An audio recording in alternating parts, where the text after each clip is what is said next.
Assalamualaikum warahmatullahi wabarakatuh.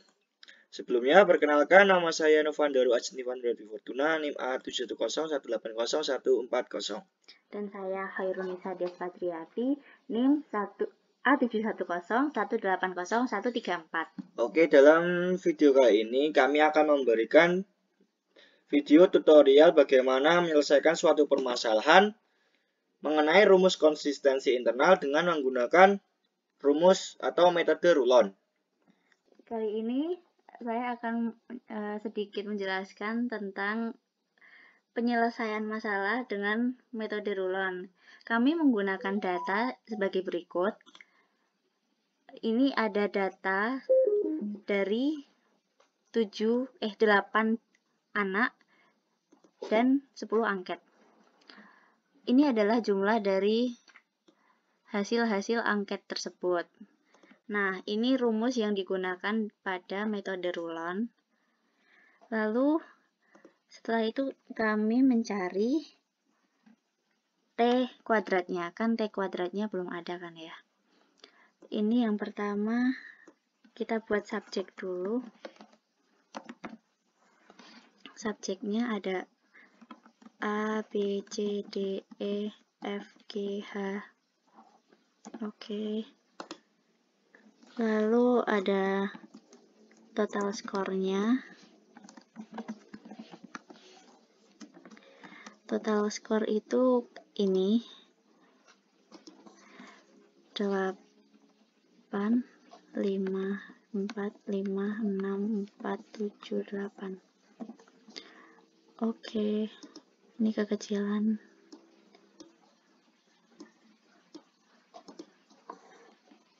Lalu kita cari T kuadrat. T kuadrat itu dari T itu adalah total skor. Nah, kita cari kuadratnya.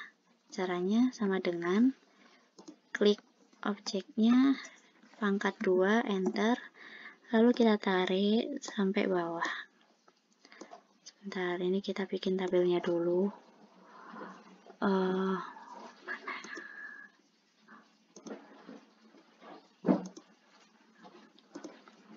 Lalu sigma dari kita mencari sigma dari soal ganjil dan sigma dari soal genap. Ini soal ganjil dulu.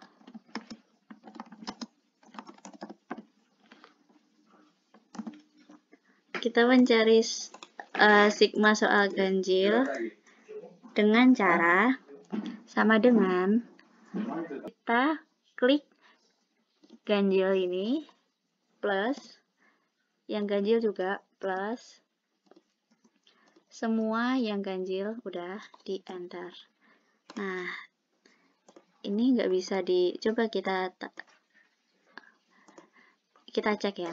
3 0 ditambah 1 ditambah 1 ditambah 0 ditambah 1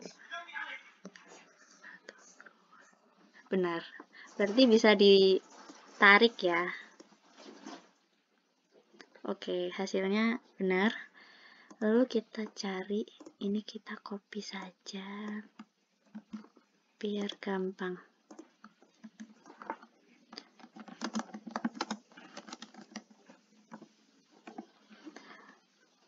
Nomor soal genap. Seperti tadi, tapi kita klik yang genap. 0.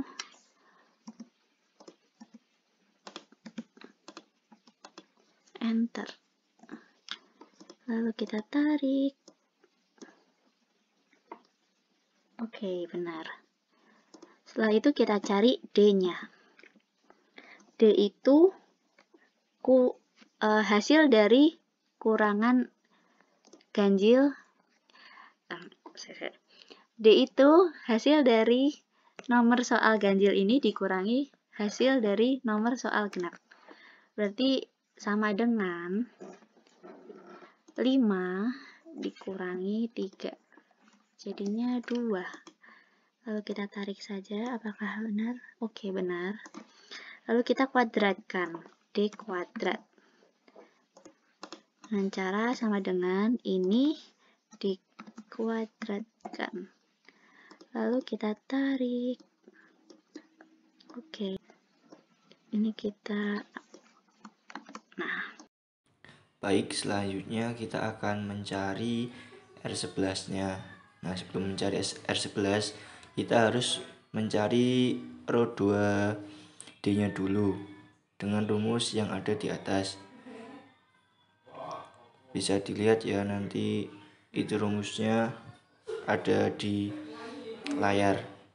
Yang pertama, kita ketikkan sama dengan, kemudian buka kurung, kemudian masukkan sigma D yang sudah didapat, yaitu 243, kemudian dikurangi sigma D pangkat 2 yaitu 3, kemudian dibagi N. N itu jumlah angket yaitu 10, kemudian hasilnya itu 4,21. Oke, selanjutnya kita akan mencari row 2T-nya, yaitu ketikkan sama dengan, kemudian masukkan T2-nya yaitu 295, kemudian dikurangi sigma T-nya, total skornya itu 47, dikuadratkan, kemudian dibagi dengan N-nya, jumlah angkanya yaitu 10, kemudian dibagi 10 lagi, dan hasilnya itu 7,41 ya. Baik, yang selanjutnya kita akan mencari R11-nya. R11 kita masukkan rumus seperti yang ada di atas, yaitu 1 dikurangi hasil dari row 2D yaitu 4,21. Nah, kemudian dibagi dengan 7,1 hasil dari row 2T-nya, dan hasilnya itu 0,43 sekian. Demikian hasil uji reliabilitas dengan metode rulon. Terima kasih sudah menyimak. Sampai bertemu lagi dengan penggunaan metode lainnya. Berikut merupakan tutorial dari penyelesaian masalah uji reliabilitas dengan metode Flanagan. Berikut adalah data yang akan kami pakai, lalu kita cari Y-nya dengan cara jumlah dari ini sum dari ini. Di enter, lalu kita tarik sampai ke bawah. Oke. Lalu kita cari sigma dari X-nya. X adalah nilai dari angket ini. Caranya sama, sum ini ditarik, enter. Lalu kita bisa tarik sampai sini. Oke. Lalu kita cari X kuadratnya, sigma X kuadrat, dengan cara sama dengan ini di pangkat 2. Oke. Lalu kita cari nih sigma dari Y-nya. Sama dengan sum dari ini. Oke. Lalu kita cari Y kuadratnya.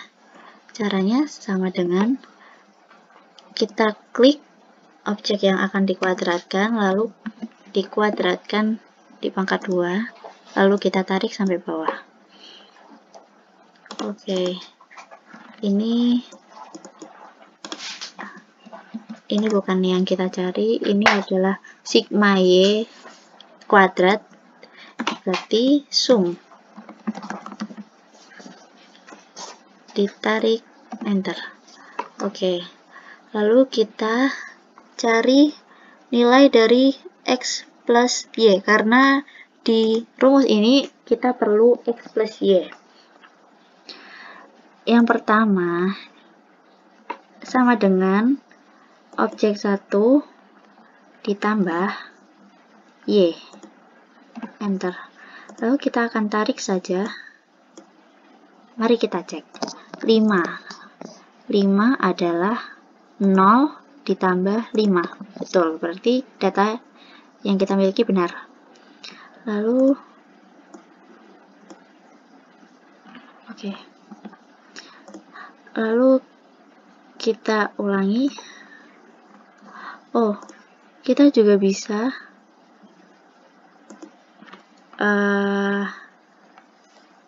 pencet F4, enter.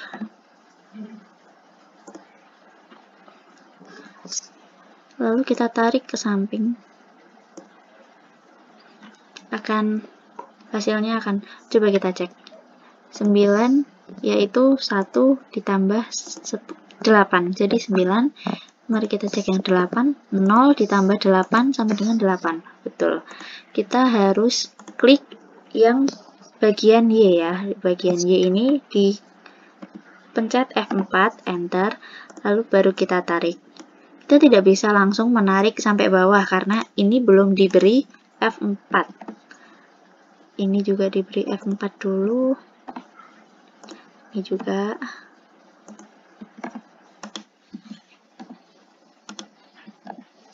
Lalu baru kita bisa tarik data-datanya.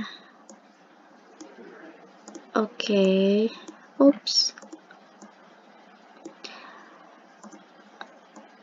Lalu ini udah. Lalu kita masuk ke sini dulu aja. Nah, ini ada, sebelum kita masuk ke rumus ini, kita harus menghitung ini semua. S21, S22, dan S2T. Kita coba hitung yang S21 terlebih dahulu. Rumus dari S21 yaitu sigma X kuadrat per N. Kita coba sama dengan sigma X kuadrat. Sigma X kuadrat ini. Sigma X kuadrat dari data 1 diklik, lalu dibagi N. N adalah 10. Enter. Hasilnya adalah 2,5. Mari kita coba cari S22, yaitu rumusnya sigma Y kuadrat per N. Sigma Y kuadrat ini. Sigma Y kuadrat itu adalah ini, satu aja, per N. Oke, lalu kita cari S2T.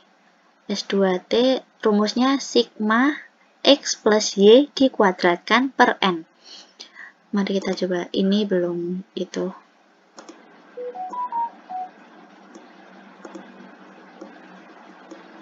Ini berarti tadi sigma. Kita copy saja biar mudah. Sum dari ini. Oke. Sebentar. Biar rapih. Ini kita pindah di atas. X plus Y. Ini datanya 1, 2, 3, 4, 5, 6, 7, 8, 9, 10. Oke, ini rumusnya adalah sigma X plus Y dikuadratkan dibagi N. Sama dengan ini dikuadratkan dibagi N. Hasilnya adalah 270. Maka kita baru bisa mencari R11. Mari kita coba cari R11 di sini. R11 sama dengan 2 dalam kurung 1 minus, buka kurung lagi karena ini banyak ini, S21 ini ditambah S22 ini dibagi, ini bisa kurung lagi, dibagi S2T, ST2. Oke, tutup kurung, enter. Yes, hasilnya adalah ini. Oke, sekian dari saya. Kita akan lanjut kepada metode selanjutnya. Baik, selanjutnya kita akan melakukan uji reliabilitas dengan menggunakan metode Spearman-Brown. Yang pertama, kita akan mencari data ganjil, yaitu dengan cara sama dengan, terus klik data yang angketnya bernilai ganjil. Kemudian kita tambah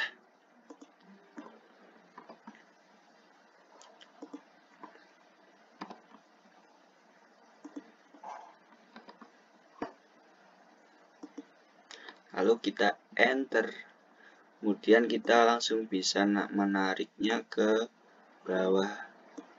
Nah, selanjutnya kita akan mencari data yang genap. Yang pertama sama dengan, jangan lupa ya, kemudian klik ini, kemudian ini,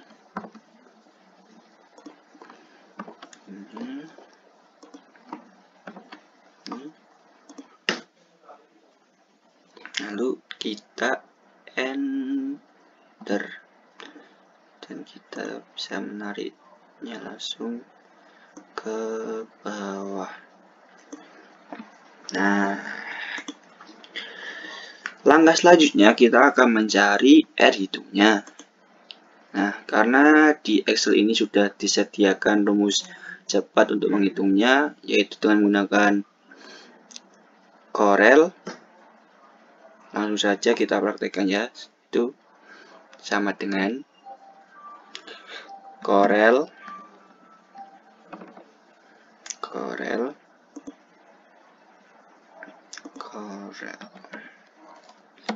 terus kita buka kurung,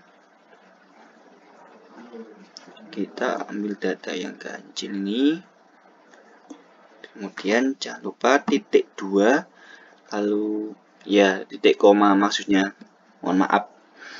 Terus kita ambil data yang genap. Nice, kita langsung saja enter. Nah, berikut hasilnya. Kemudian kita langsung saja mencari R1-nya, yaitu dengan cara sama dengan, terus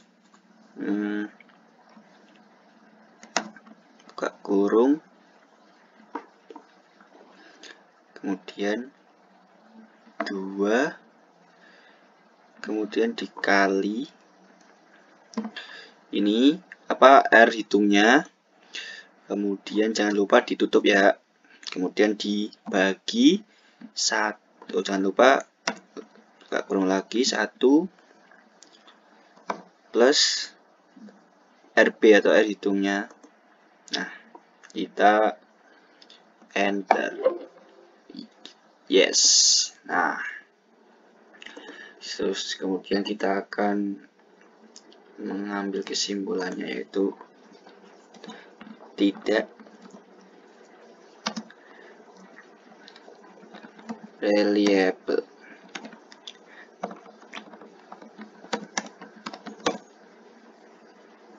Wih, salah nulis.